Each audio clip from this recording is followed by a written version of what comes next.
Hello and welcome to another episode of Two Guys and a Chainsaw. I'm Craig. And I'm Todd. And we are still doing some requests this month. And last week after we finished our podcast, Todd kind of ran through the list. And I got really excited when he said that our listener Joseph had requested 2018's Hereditary, directed by Ari Aster.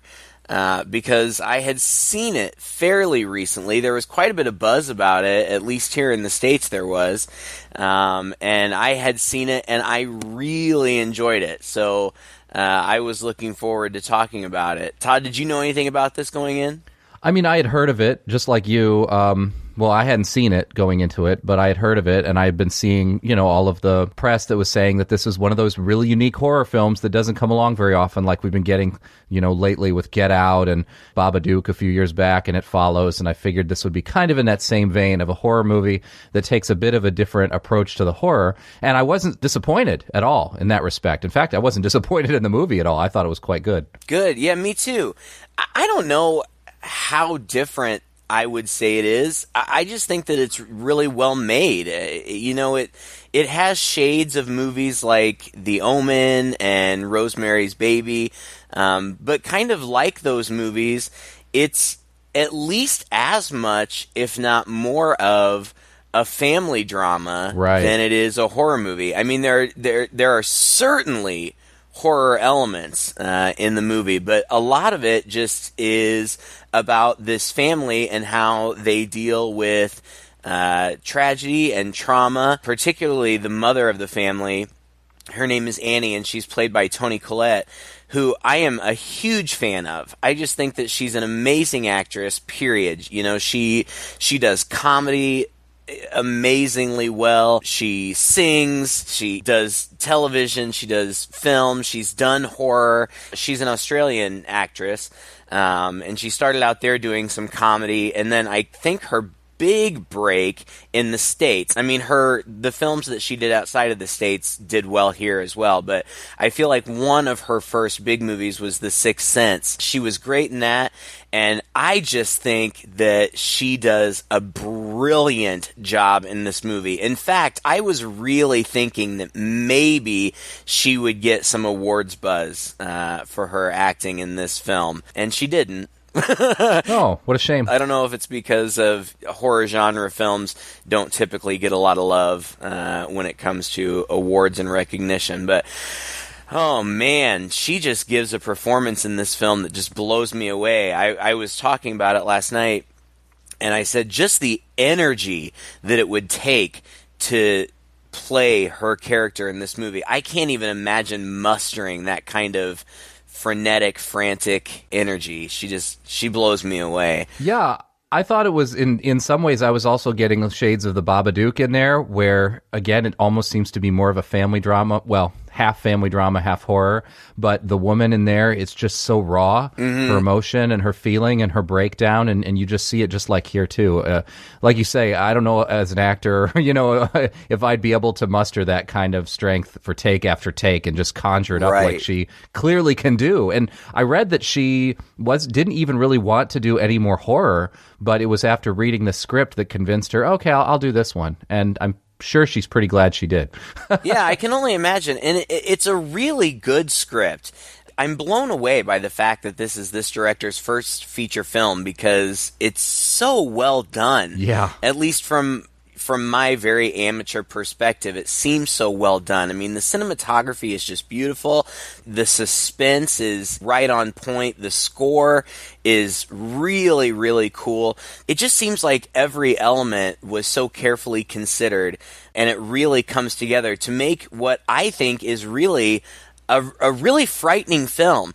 And I was excited because from the time that I saw it the first time, I immediately wanted to turn around and watch it again. Because really? Yes. Because I finished watching it and I was like, oh God, it was fantastic, but I don't know if I could make it through this film again. Not because it was boring, but far from it, but I don't know if I could take it emotionally. Right. And I understand that, and I didn't. It's not like I turned around and watched it the next day. It's been a couple months since I saw it the first time at least, if not more. But with the revelations that come at the end, I felt like there was so much, and it's a long movie. It's just over 2 hours at 2:07, which is a little bit long for me, but it doesn't feel long. Like it moves, and you're invested throughout the entire thing. And I read that, the original cut was well over 3 hours, which included even a lot more family drama. I think they were probably wise to cut it down to about the 2 hour mark. But with the revelations that come at the end, I just thought there's so much in the first, before those revelations come, there's so much that hints at them and suggests what's actually happening that I didn't catch the first time around. And I was right. Watching it the second time around was a whole different experience because I knew what was coming. And so I knew what to look for. And there are, oh my gosh, just foreshadowing galore in this movie, but it's subtle enough that it doesn't smack you in the face the first time around. So watching it again for a second time, I took more notes over this movie than I have taken over one of our podcast movies in forever. Wow. And that makes me a little bit nervous because I can't. We don't have time to talk about everything that I wrote down, but so true. But there's so much foreshadowing and imagery that ends up paying off in the end. I teach literature, and it feels literary in that way. There's foreshadowing, there are themes that are highlighted in various scenes, and I just thought it was great. I read that the director, even though it is his first feature film, he's done a couple shorts that were pretty well received, and I think he was a student at the American Film Institute and has been writing little screenplays since he was a kid.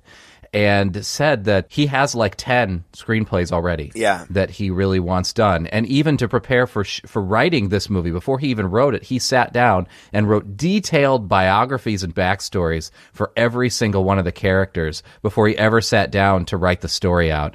The main actress in the movie who plays Annie said that he is by far the most prepared director that she has ever seen. Like, he came to the set, he had everything, he knew exactly what he wanted. And it shows, to put something like this together, I think you have to be a person that mindset. And in that way, it really reminded me of Hitchcock. Yeah. He was a guy who felt like the act of shooting the movie was really boring. He felt like most of the creativity and the act of preparing for the movie and setting up your shot list and your script and getting all that fine-tuned was really where all of the process lied. And then he just kind of hated having to put it on camera.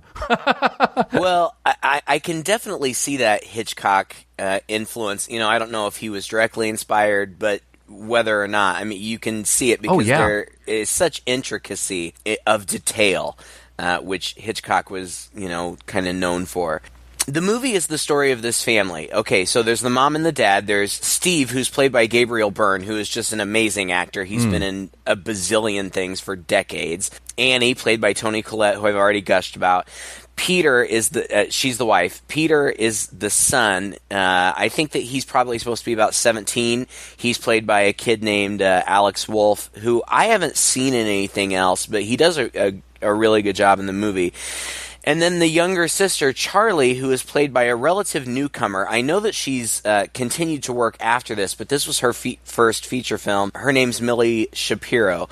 And the very opening shot is, it's actually not a shot. It's screen text. And it's the obituary for the grandmother, Annie's mother, who has passed away. We open up with the family preparing for the grandmother's funeral. And just seriously, like every shot, like the very first visual shot we get is a view of this treehouse through a window. And the treehouse, becomes important throughout, but just everything is visually stunning. Again, I'm not going to be able to hit everything, but then we get a shot of the mom's studio. The mother is an artist, and she works in miniatures. So her studio is filled with all of these miniatures of their home and various scenes from their life. And it zooms in. We zoom in on one of the miniatures, and it zooms in to what turns out to be the son's bedroom. And all of a sudden, it zooms in on the miniature, and then seamlessly that shot becomes the actual son's bedroom, and we see the mom or the dad, one or the other, come and wake up the son to go to the funeral. And just from that very beginning, it sets up, kind of this symbolic thing that they are, I don't know. If you haven't seen this movie and you want to, turn this off. Don't listen to it, because there are so many surprises, and it'll spoil it for you if you haven't seen it. So turn it off, go watch it, come back, we'll wait. But it just sets up kind of this motif that they are kind of these like little dolls in a dollhouse that are being observed and moved around by forces outside of themselves, and it's just so seamless and cool. It just I was just blown away from the beginning. Well, it is, and it's those two images I think combined. You've got, like you're saying, this sort of dollhouse imagery, which sets up these ideas of fate.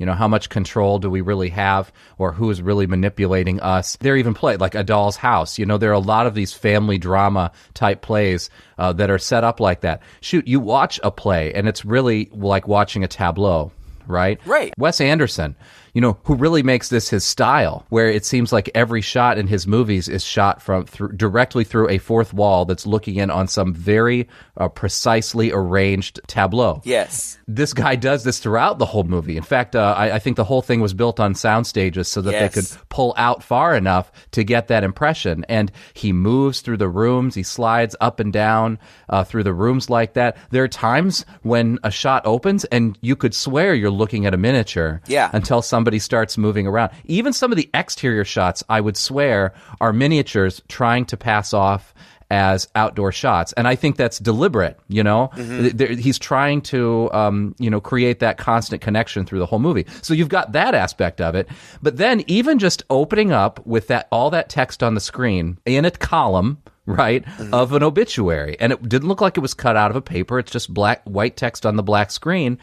When I see stuff like this in the front of a movie, I usually am like, oh God, now I've got to hurry up and read all this before it goes away. But you read it, and then, there's just so much of it, but it again sets up this other thematic element that's going through this movie, and that's this concept of family. It's just your typical obituary where you are just smacked in the face with, this person died, and they were survived by this person, and this person's widowed, and this person died, and they're survived by these, and just like a whole lineage is laid out in one column on a piece of paper, which most of the time means nothing to the rest of us. Like, we kind of skim through that. Right. It's mostly there for the family. But it's really setting up that we're going to get in here and we're going to dive into this family and their lineage, their heritage. All this stuff is going to be a very big part of the movie. And just those two things together at the beginning of the movie are pretty, I think, pretty genius.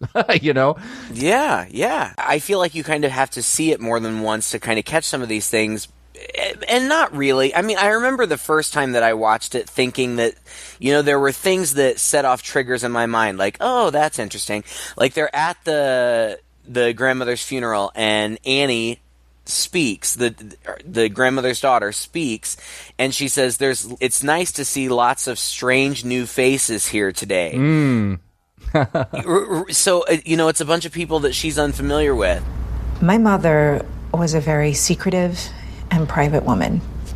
She had private rituals, private friends, private anxieties.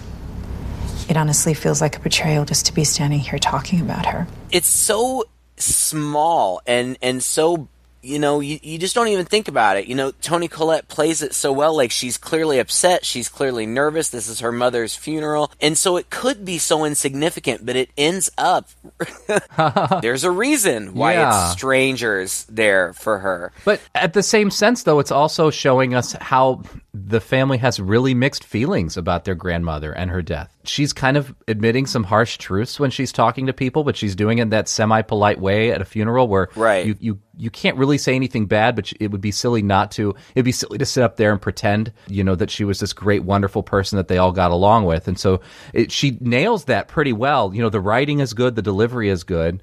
And then even later, when Gabriel Byrne looks in on his son and says, are you doing okay? And he's just kind of laying in bed and he nods his head and he's like, are you sad? And his son's kind of like, Yeah. Right. I mean, right from the beginning, you get this melancholy air of a funeral. And what is so true to the family experience, then everybody's going to have to deal with a funeral and that uncomfortable mixing of gathering, And then this admission here that grandma was a flawed person. Not all of us had a great relationship with her. It sets up some mystery and some intrigue, yet at the same time, it feels very real, Yes. There are times when you're not super sad that someone died because you know that they suffered, or, if you're going to admit it to yourself, you never really had a close relationship with them. So, Right. you're not going to be bawling tears at their funeral. And it's just so cool, to see that honestly in a film. Well, and as it turns out, at least from their perspective, well, we find out from Annie later that she had a very strained relationship with her mother throughout her entire life. In the later part of her mother's life, from their perspective at least, she was struggling with her mental health, and so they brought her to live with them, and it's obvious that their relationship was strained. And so, it makes sense that this is an awkward time for them. But there's also little things, like the director or the cinematographer, whoever made these decisions, like they close up on the grandmother in the coffin. There's a very close shot on a necklace that she's wearing that has an intricate symbol on it. And this symbol then continues to pop up throughout the rest of the movie. But just these little attention to detail moments, you notice them, because you think, why would they show us this if it weren't significant? Yeah. And then when it comes up again, you're like, oh, I recognize that. What's going on here? It's satisfying as a viewer, right? I mean, you feel like you're unraveling a mystery, even though you're not really sure what you're unraveling. But it's nice to have those touches where, those are things are foreshadowed for you. So once the funeral's over, we kind of start to get to know the family, and the initial focus seems to be on the daughter, Charlie. She's young. She's 13 years old. She's just different. It's difficult to describe her. She seems a little bit withdrawn. It seems like her outlet is drawing. She draws a lot, and she just has these weird tics. She clucks, like she just randomly does that. And I remember the first time wondering, maybe she's on the spectrum. Maybe she has some form of Asperger's or autism, which causes her to be reserved or awkward in social scenarios. And it seems like the family is totally used to her. They don't view her as being really all that odd at all. Right. But we as viewers, she's kind of different.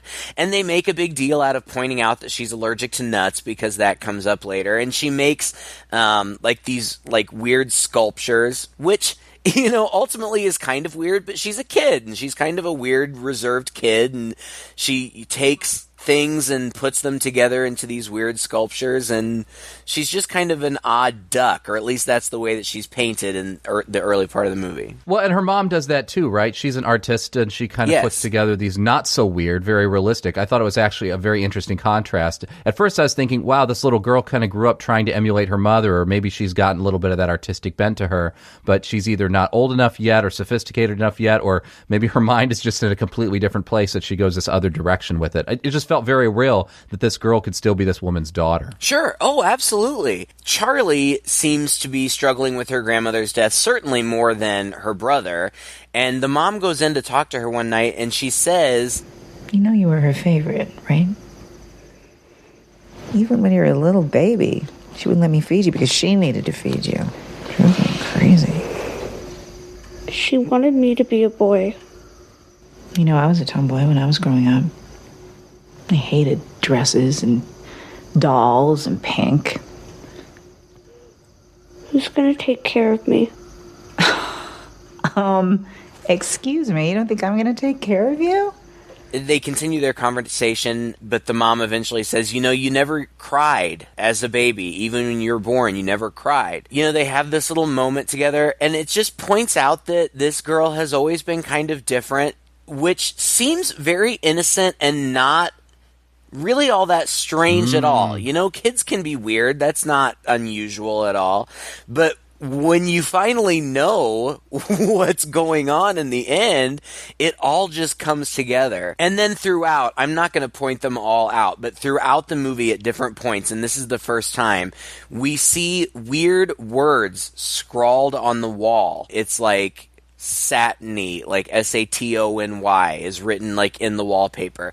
And we continue to see these foreign words written on the walls throughout the movie. I guess in hindsight, it's kind of interesting that nobody ever questions that. I mean, I guess the only one who really ever sees it is the mom. Maybe she thinks that it's Charlie doing it, and so she doesn't think it's weird. I don't know. I would think it was weird if I kept finding all of these foreign words scrawled on my walls, but it's just there. It's not like anybody sees them and comments on them or anything. It's just one of those things that's pointed out by the camera. Yeah, and it's not like it's like spray paint graffiti. It's like somebody took a pencil and kind of, in a small part of the wallpaper scratch that in or whatever.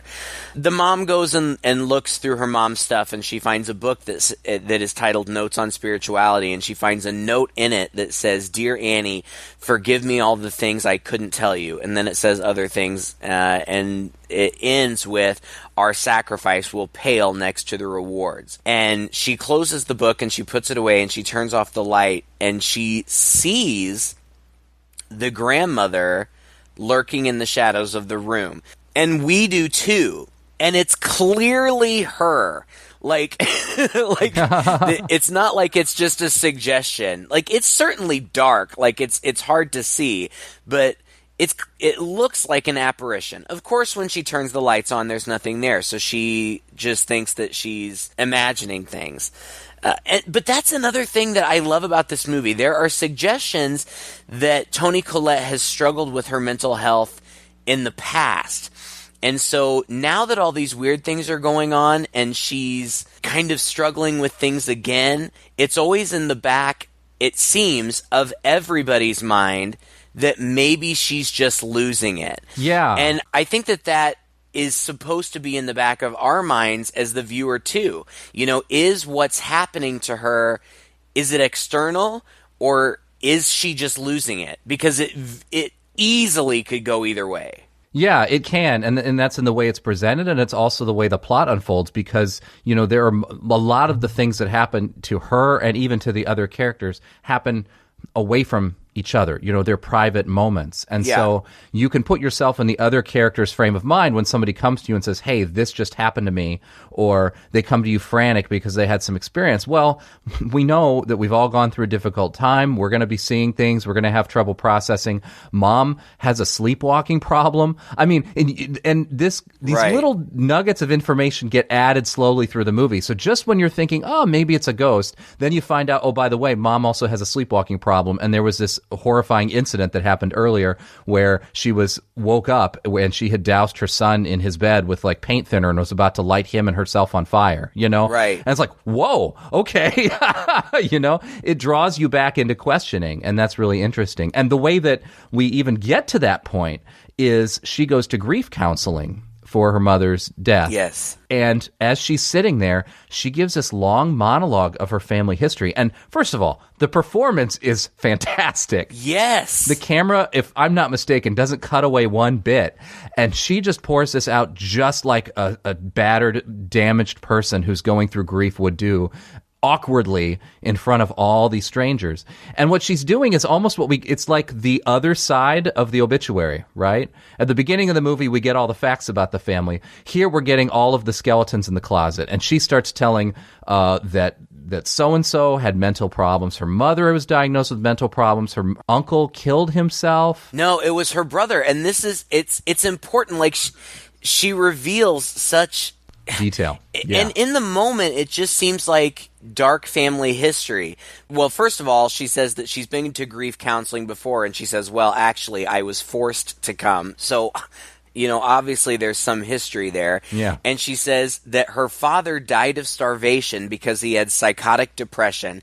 And then she says that her older brother had schizophrenia, and he killed himself, and he left a suicide note blaming his grandmother and he said that he killed himself because his grandmother was putting people inside of him. Grandmother or mother? Well, his mother. His Yeah, mother. yeah, his like mother. Grandmother, yeah. grandmother, but his mother, right, was putting people inside of him, which, sounds crazy. And the way that she delivers it, like you said, she's just dumping out this dark history.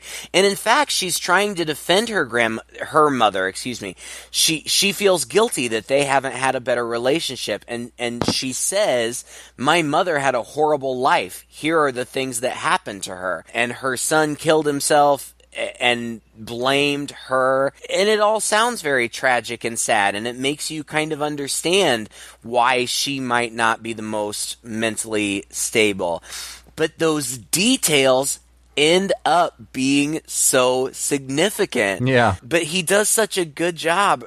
The director or the writer or whomever does such a good job of just kind of letting them roll off your back. Like, oh, okay, family history, exposition, but then ultimately that's there. It's puzzle pieces. Yeah, it's puzzle pieces. And I just think that it's so well crafted. And she also says that she and her mother had such a strained relationship. They had a relationship up until she got pregnant with her son, but she cut off her mother at that point, and she said, and I didn't let her anywhere near my son. But we kind of reconciled, and then when I had Charlie, the daughter, she just sunk her claws into Charlie from the get-go, and Charlie was her favorite, and, she absolutely doted on her, and that's entirely relevant too. Yeah, I think the kind of turning point here in the movie is a tragedy that happens not long after this. I read recently that they made pains to hide this. Oh, yeah. I didn't see it coming at all. I was so shocked when this happened. It felt tragic to me as a viewer. I was like, oh my God, I can't believe that just happened. But it was horrifying. No, it was horrifying. And, basically, brother wants to go out to a party that night, and mom I think she's a little concerned about the party. She doesn't really want to say no, but she's quizzing him if he's going to drink, and he likes to toke quite a bit. Yeah, he's a smoker. She's like, well, bring your sister along. And she kind of forces the sister to go along to the party too. And I mean, to his credit, he's like, okay, that's fine. Yeah. And he brings her to this teenage house party where everybody's drinking and smoking and stuff, kind of leaves her to go into a room with a girl he's interested in and hit a couple bongs. And in the meantime, hit the bong. Yeah. I don't need to sound like I'm 41, right? I think I can still sound it. He goes and I think that man hit a couple bongs of marijuana.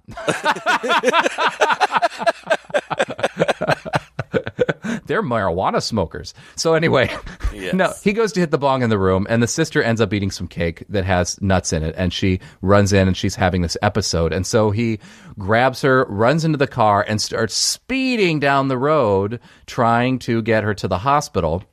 And she's having trouble breathing, and she rolls down the window, and she sticks her head out the window. Yeah, totally took me by surprise, too.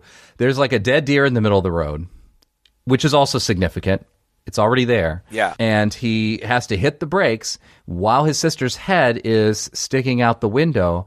And there is a pole near the side of the road, which we had seen before, in fact. A car drove by it, and the camera lingered on the pole, which happened to have that same symbol on it that the mother's necklace had. She basically gets decapitated. Yes. And the fallout from this is just heart-wrenching because it's so...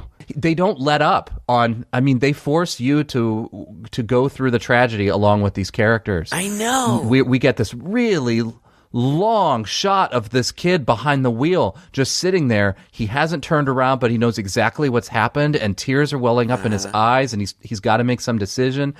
He goes home, and it's just anguish from the mom, and all of this is edited so well together. They're like screams. At first you're not sure where they're coming from, and it turns out it's mom in the bedroom, and that's juxtaposed against the brother. And I was like, okay, let's get past this. Like, I don't need to see this family hurting so much, but he really pushes it in your face. And this first half of the movie is really...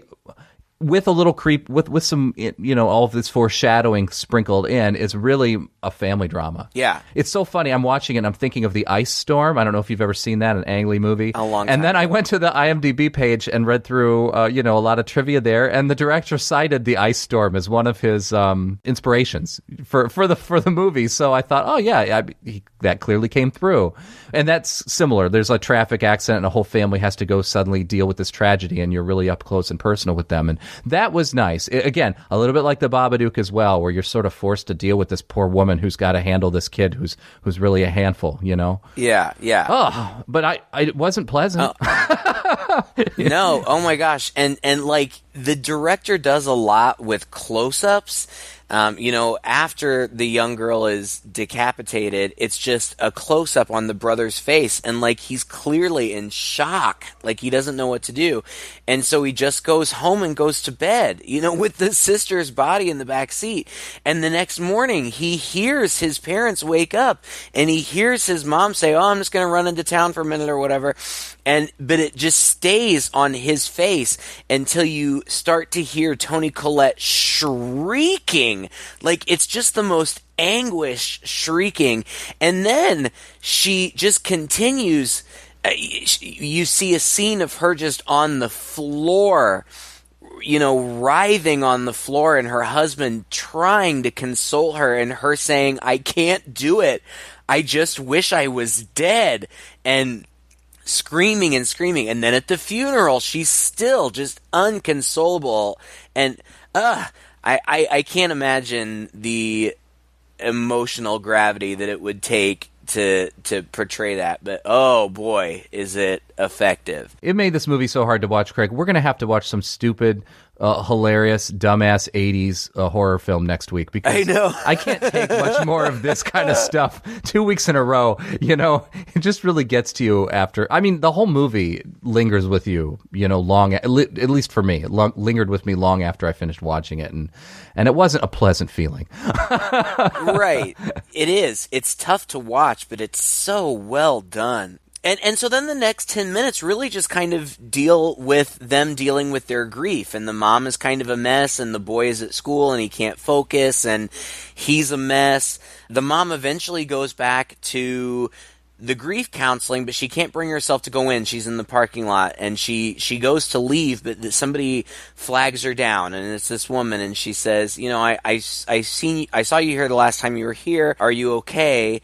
And she tells her, last time I was here, it was because of my mom or whatever, but I lost my daughter. And this lady says, "Oh, I lost my son and my grandson. They drowned."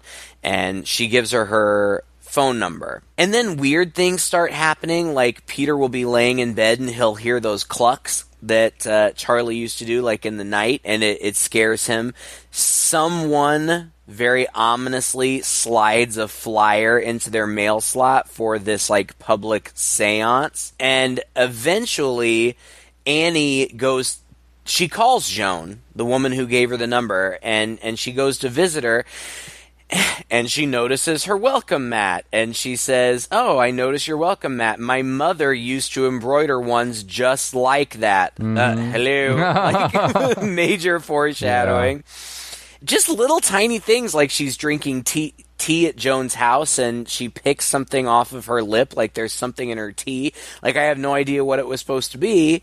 Little suspicious things. And that's when she tells the story, the sleepwalking story. And she says that Peter has never really trusted her since. Yeah, and then what just follows is just this family coming to terms with it while weird things are happening to them. And what you said really rings true, in that you're really not sure if what's happening is just in their minds because they're trying to process the grief, right, or if it is actually something supernatural. And I think you're really questioning that almost up to the very end of the film. Oh, yeah. And even then, I walked away and I thought, could still the whole film be interpreted that way? Could it still all kind of be by the end of it, they're all an absolute mess and half of this is going on in their heads. And I don't think so at the end of the day. No. But, you do wonder if there's a bit of magical realism going on here, Right. But no, I think at the end of the day, it's not. But you're certainly questioning it. And that's good because the characters are questioning it as well. So once again, the director's putting you in their spot in that dollhouse to experience all this with them and also have these questions. It's really emotionally engaging and draining at the same time. It is. And while these suspicious things are going on, still we are dealing with the family drama. And one of my favorite scenes in the movie is one of the hardest ones to watch, where Annie is becoming very distant and like she's making a model of the accident scene, which upsets the husband because he thinks if the son sees it, he's going to be upset. And it all leads to this really uncomfortable dinner scene where everybody is just very distant at first. And finally, Peter says something to his mom. I think he just asks her if she's okay. And she's kind of like, what? Why wouldn't I be okay? And he says, well, is there anything on your mind? She's like, is there anything on your mind? Yeah. Okay, so fine, then say what you want to say then. Peter. I don't want to say anything. I've tried saying Okay, so things. try again. Release yourself. Oh, release you mean? Yeah, fine. Release me. Just say it. Just fucking say it. Don't you swear at me, you little shit! Don't you ever raise your voice at me! I am your mother! Do you understand? All I do is worry and slave and defend you, and all I get back is that fucking face on your face! So full of disdain and resentment and always so annoyed. Well, now your sister is dead. And I know you miss her. And I know it was an accident, and I know you're in pain, and I wish I could take that away for you. I wish I could shield you from the knowledge that you did what you did, but your sister is dead. I love Toni Collette so much, but in this moment, I hated her. And I understand, like, they have dealt with such a horrible tragedy, and I can't imagine processing that, because ultimately, it wasn't the son's fault. Right. But as a result of his actions, Charlie is gone. Yeah. And it seems like that's what she's really struggling with. And they have this major confrontation. And she just says the most awful things to him. Like, I want to be there for you, but then I just look at your face and it's just your face. Like, it killed me because it's awful. As a mother, she should never say these things. Yeah. But as a person who has been devastated by tragedy, not just once, but throughout her life, she's clearly damaged. Yeah. It's hard to listen to, and it hurts him, and you can see he's crying. The last thing she says is, nobody will take accountability for the things that they've done. And he says, well, what about you? You made her go to the party. She didn't want to go. You made her go. And that's finally when the dad's like, that's it. That's enough. And poor Gabriel Byrne's character just has to be the one who tries to keep everybody's shit together throughout the movie. And I feel so bad for him. And there's finally one point towards the end of the movie where he finally breaks down. And I'm like, dude, cry it out. I think another really significant scene is the dream within a dream sequence that happens after this, where the mother is presumably sleepwalking and she ends up in the son's room, and we get yet a little more information, and she says some more nasty things to him. It turns out she's in the dream, so she didn't actually say these nasty things, but she says to him, I didn't even want you. I didn't even want you to be born. And she admits that she tried to have a miscarriage when he was pregnant. And he shoots back like, of course, that feeds right into his fear of you were trying to kill me with the paint thinner, even when I was in bed and older and all that. So then you really start to worry about this family. Mom is a time bomb, Even sleepwalking, she could do something damaging to these people. So it just creates this tense situation that's just in any moment, what's already pretty out of control, but it could get dangerously out of control very quickly. And that's a lot of the tension of the movie. Absolutely. And like you said, that moment ends up being a dream, but of course we don't know that in the moment. And I can't praise Toni Collette's performance enough. She said, they're talking, they're having a conversation, and she says, I never wanted you. And the way that she delivers it is she says it, and then it's like she realizes what she said, and she's horrified. Yeah. Just her reaction, like she says it out loud and then gasps and covers her face like, I can't believe that I just said that out loud.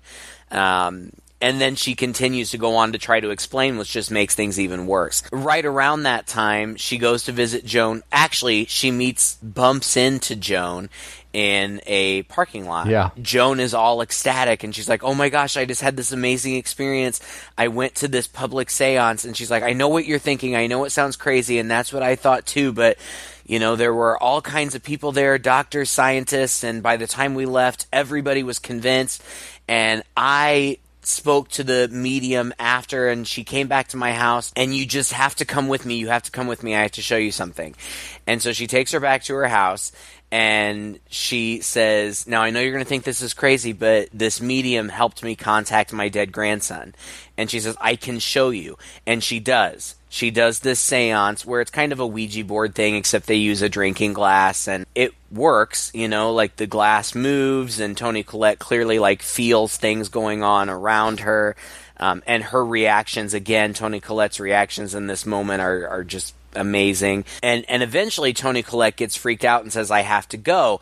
But Joan says, okay, it's okay, I understand you gotta go, but if you want to do this yourself, here are the instructions on this piece of paper. All you have to do is recite this incantation. And Toni Collette's like, what language is this? She's like, oh, I don't know, just say it. The lady told me to say it.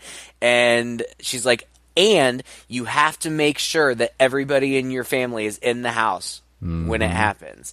Pretty smart. Which is so ominous. And if you watch horror movies, never read an incantation that you don't know what it means out loud. This is never going to lead to good news. Yeah. But ultimately, she does. She does it in the house by herself, which we don't see. It's off camera. But then apparently it works. So she calls the whole family down, and they are very skeptical, of course, as you would be. And the father is actually a little bit irritated, but the son says, it's okay, we can try it, I suppose. And they do, but things just don't go right. It all seems very uncomfortable. The glass moves, but then other things start happening. Something shatters in the room. The candle flares up. The son is very uncomfortable and very upset and crying. And at one point, the mom almost seems to kind of become almost hypnotized, and it seems as though she's speaking to her own mother, and she says, why are you doing this? Why are you doing this? Why are you trying to scare us? And her husband throws a glass of water in her face to bring her out of it, and once he does, she doesn't even know what has happened. That sets into motion the whole last part from this point on. Yeah. She unwittingly, in her desperation, has opened a door that they just can't close at that point. That's a very good way of putting it. And you know what? I was just thinking about this. Her look and her feeling, she was in many ways so channeling Shelley Duvall, I felt like, in The Shining, and very much so. She even has a little bit of her look like a young Shelley Duvall. You're right. It just kind of spirals out of control, and I think you just have to see the movie. But all this clearly supernatural stuff starts happening. She starts putting pieces together. She goes back up into, she tries to go back to Joan, and Joan's not there, but we can see inside Joan's apartment, and we see suddenly she's got all this weird stuff, and a picture of her in there, and a picture of Peter, right, a picture of Peter, and also those symbols on the wall, a shrine kind of thing, right? And she goes back upstairs into the attic, and she pulls out her mom's stuff again, and pulls out those doormats, and realizes, she's made these for a lot of people, and it is exactly like Joan, right? And then she pulls out the freaking photo album, and there's Joan in there, along with her mom, clearly involved in this weird ass cult thing, in a wedding dress, and there are people having ceremonies and all this stuff, and it's straight flat out Rosemary's Baby kind of stuff. Oh yeah. Here's basically what's happening. There is this demon, and she reads it in the book. It's another one of those cases. She opens this occult book to the right page, and there's a highlighted passage and an underlined sentence, that spells out what we need to know. And that is that there's some demon that this occult group was trying to conjure up, and her mother was obviously deeply involved with making this happen. But this particular demon is uncomfortable in a female body. It needs a male body to inhabit. Once again, you kind of put all those pieces together, what we heard earlier in the movie, like you said, about her own family and her kids. And now you know why her mother was obsessed with the son, and then when she couldn't get with the son, had to sink her claws into the daughter. And then it starts to kind of explain, why was the daughter so weird? Well, the implication here, I think, is that that demon was, in some sense, inhabiting the daughter's body. Yes. It was just not a very successful possession, not complete or whatever, or just at least uncomfortable, and needed to move on. Right. And, it all has to do with this blue light that we see a lot of places, happening that we didn't mention, but there's that. But then it starts to get to the son, and the son starts freaking out as well as this demon is getting closer and closer to him. And, losing control, there's a scene where in school he loses control of his body. He raises his hand in a very odd way, and the teacher calls on him, but it becomes clear that he's not in control of his body, and his face is contorting. And eventually he slams his face down on the desk. Now, I don't know if that was Peter, slamming his face down on the desk to kind of reclaim himself, because it seems to shock him out of it. The pain shocks him out of it, and he comes back. And this poor kid, he's seeing things like he's sitting in class and he turns and there's a glass case next to him, and his reflection is just smiling at him ominously. He calls his dad from school, and we don't hear the conversation. We just hear it relayed.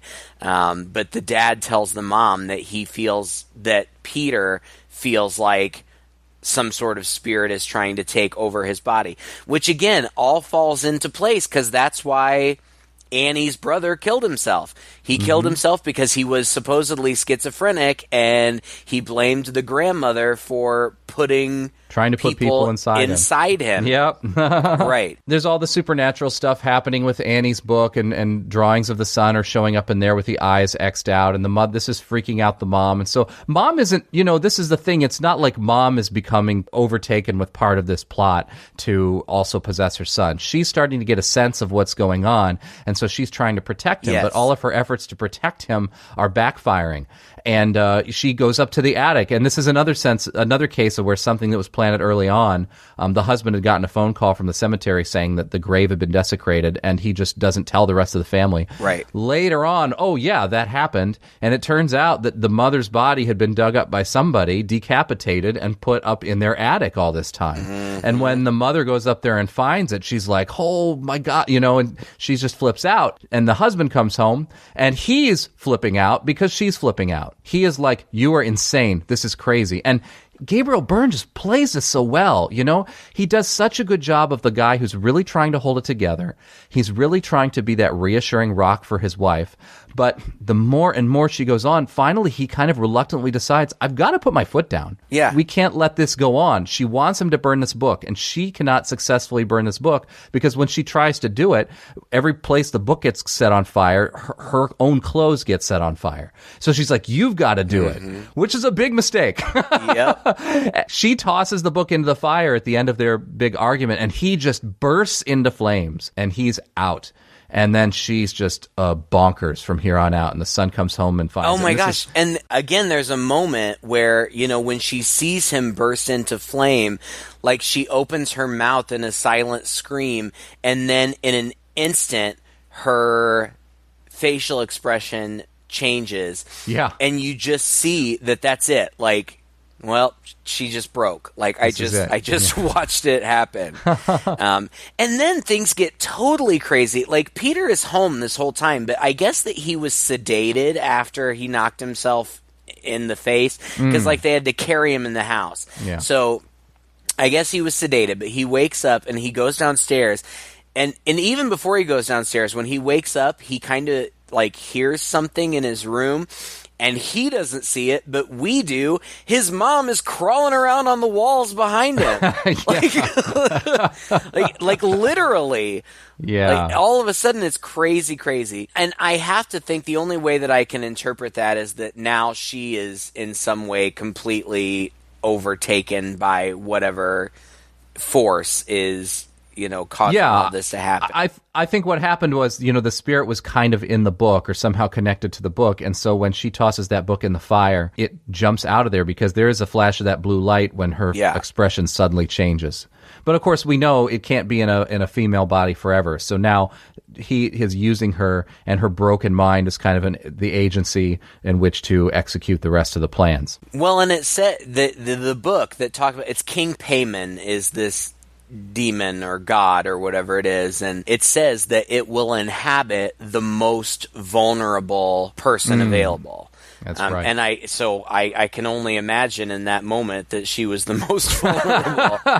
Without a doubt. So he goes downstairs, he finds his dad's body, and things just get so creepy. Like, we see over his shoulder that his mother is lurking over him on the ceiling, but he doesn't see her, but he turns and he sees this creepy ass smiling naked old guy standing in a doorway. I know. He doesn't see his mom, but like she gets off the ceiling somehow and then bursts out of nowhere and then at 100 miles an hour chases him up into the attic. That jump scare was so effective. So effective. Yeah. She comes out of the corner. Yeah. Right at him and he runs. And it's so fast. It's not like regular movie chasing where it's like, oh no, don't get me. Like, no, like they sprint. It's literal. This is what would really happen if you were suddenly being chased. Yeah. And he runs up in the attic because it's the only thing available to him at that moment. It's not like he had a choice. Yeah. And he runs up in the attic and pulls the thing up behind him, but then he sees the body in there.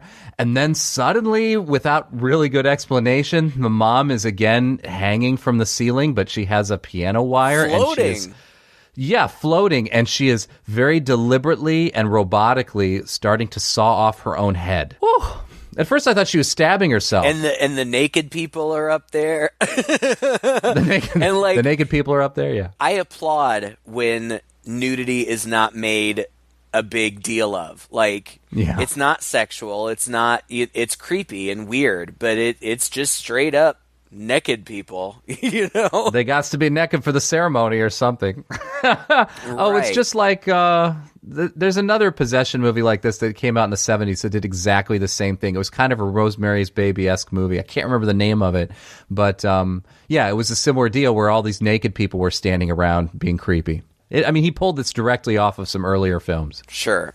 To escape all of this, Peter jumps out the window, and while he's laying unconscious on the floor, we continue to hear the sawing until it stops, and then we hear a thud on the floor, so she's clearly decapitated herself. And then the spirit light that we've seen several times comes back and seems to kind of... I don't know. The sense that I got was that it kind of went into him, and I think that that's what we're meant to believe. Because he wakes up and he stands up, and he sees his mother, headless, levitate into the treehouse, and he follows her. The forest that surrounds their house is lined by all these creepy naked people. He climbs up in there, more creepy naked people, all bowing down to this weird mannequin-esque kind of statue with Charlie's head on it, and his grandmother and his mother, also headless, bowing to this thing, and he just stands there, and then Joan, we don't see her face, but I think it was meant to be her. Her voice seemed familiar, crowns him, literally takes a crown and crowns him, and says, "Oh, Charlie, don't," and I mean that, I'm not making a mistake, I screw up names all the time, but she calls him Charlie and says, "Everything's okay now, we have got you into your new body, you are Paimon, thank you for all you've done for us, continue to bless us." And she shouts, "Hail Paimon," and everybody else shouts, "Hail Paimon," and he just stands there. And the implication is that this demon now, Peter is gone, and he is now this demon that, or god, or whatever it is, that Charlie was before. And the very last scene is just a cut to the actual last scene, but in the miniature. like the model. And oh my God, I just thought that it was so haunting.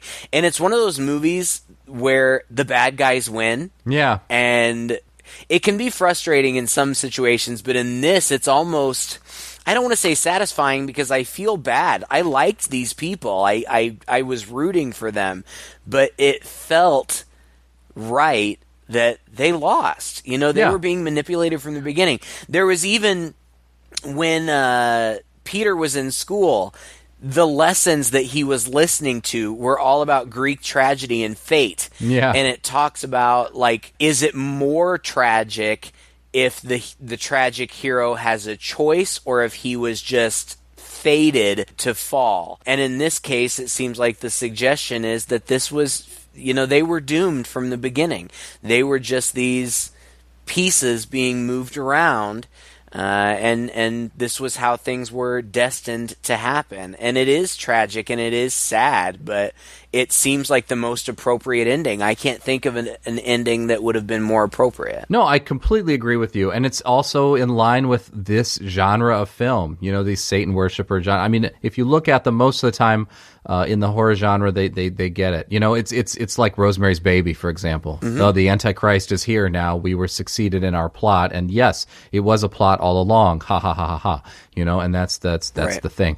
The Rosemary's Baby, The Wicker Man, you know, most of these films end this way. And it's interesting that a movie that actually does pull shamelessly from a lot of these different already well-established and in some cases well-worn tropes and images and whatnot can feel just so fresh and still be so terrifying. You know, it doesn't feel like a movie that's stealing from all of these things. It feels like a movie that at best is paying homage to them and in fact putting it together in a very organic way. Yeah. It worked for me. It worked very much for me. Oh, the other one I was thinking of was The Witch. It seemed a little bit to have a bit of that flavor, right? Yeah. I loved it. I thought this movie was a blast. A blast. It wasn't fun to watch in the sense that, you know, I felt ill through a lot of it, and it was a real emotionally draining experience, but it was a very cathartic, satisfying experience. Well made, beautiful to see, incredible performances that really draw you in. And I can see where he's getting a lot of rave reviews about this, and we're already anticipating his next movie, which I think there's already a trailer out for it now.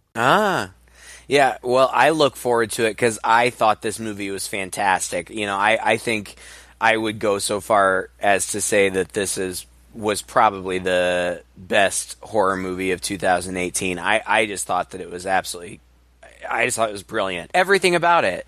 The score was fantastic. Yeah. All the cinematography was great. All the performances were great, but I swear, Toni Collette just blew me away in this movie. I just thought that she was brilliant.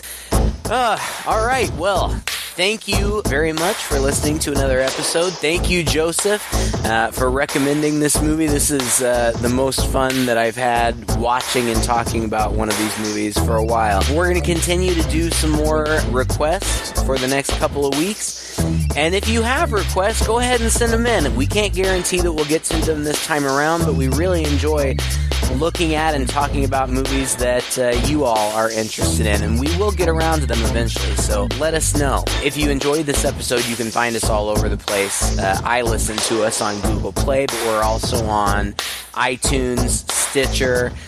We've got our website. We've got our Facebook page where we encourage you to interact with us. We love hearing from you. We'll be back again next week with another request. Until then, I'm Craig. And I'm Todd. With Two Guys and a Chainsaw.